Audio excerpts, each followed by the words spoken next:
Hi friends, welcome back to Sai Surya cooking channel. ఈరోజు beetroot పచ్చడి చేసుకుందామండి. బీట్రూట్ పచ్చడి కోసం కావాల్సిన ఐటమ్స్ ముందుగా కట్ చేసి పెట్టుకొని ఒక కప్పు బీట్రూట్, అలాగే కొద్దిగా ఒక నిమ్మకాయ సైజంతా చింతపండు, కొద్దిగా వెల్లుల్లి పలుకులు, అదే వెల్లుల్లి రెబ్బలు, ఎండుమిరపకాయలు, కరివేపాకు, కొద్దిగా జీలకర్ర. తర్వాత పోపు వేరేగా పెట్టుకుందాం. ముందుగా స్టవ్ వెలిగించుకుందామండి. స్టవ్ వెలిగించుకొని ఒక కళాయి లాంటిది పెట్టుకుందాం.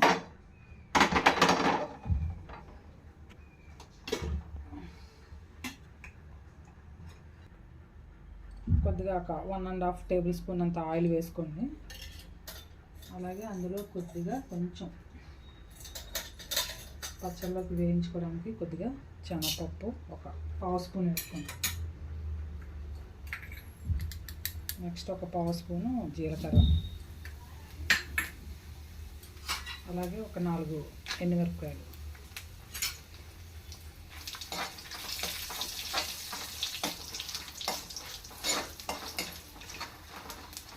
ఇవన్నీ కొద్దిగా వేగినాక ఒక ప్లేట్లోకి తీసుకుందాం. వేగిపోయాయి కదండి, ఇవన్నీ ఒక ప్లేట్లోకి తీసుకుందాం.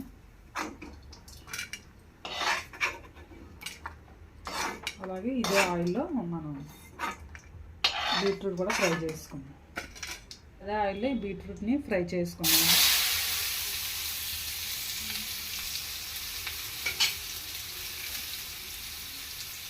దీంట్లోనే కొద్దిగా ఒక 1/2 స్పూన్ అంత పసుపు వేసుకుందాం.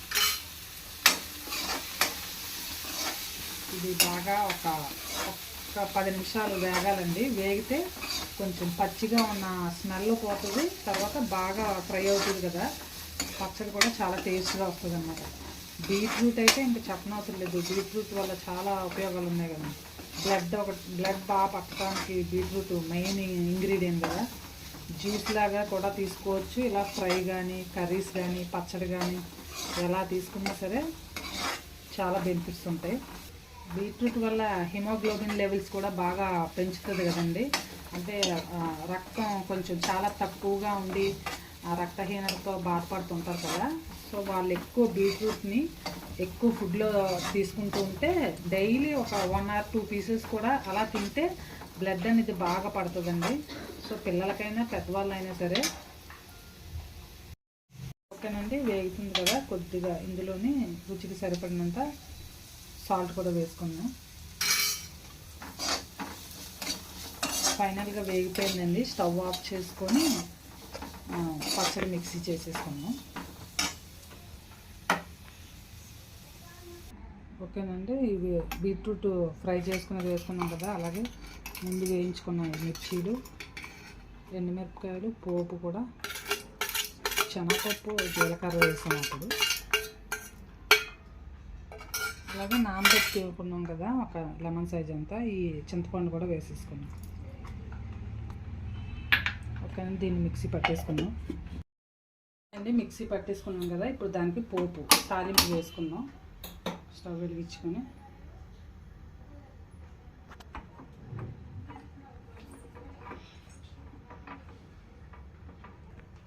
ఇప్పుడు పోపులు వేసుకుందాం అండి. అంటే కొద్ది పోపు దినుసులు, మినపప్పు, ఆవాలు, జీలకర్ర వేసుకుందాం. తర్వాత నెక్స్ట్ వెల్లుల్లి రెబ్బలు వేసుకుందాం.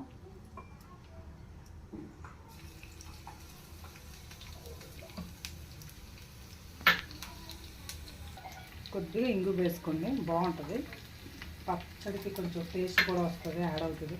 కొద్దిగా కరివేపాకు,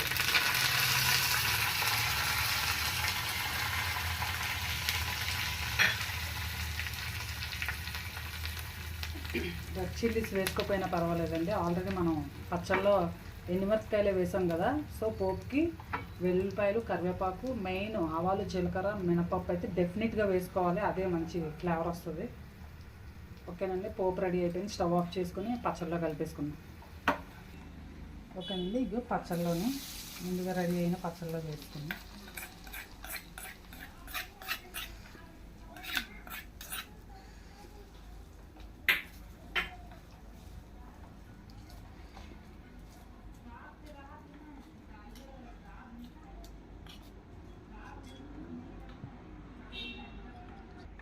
ఓకేనండి, ఎంతో రుచికరమైన బీట్రూట్ పచ్చడి రెడీ అయిపోయింది. సేమ్ మీ ఇంట్లో కూడా ట్రై చేసి టేస్ట్ చేసి మీ ఫ్రెండ్స్కి కూడా షేర్ చేయండి.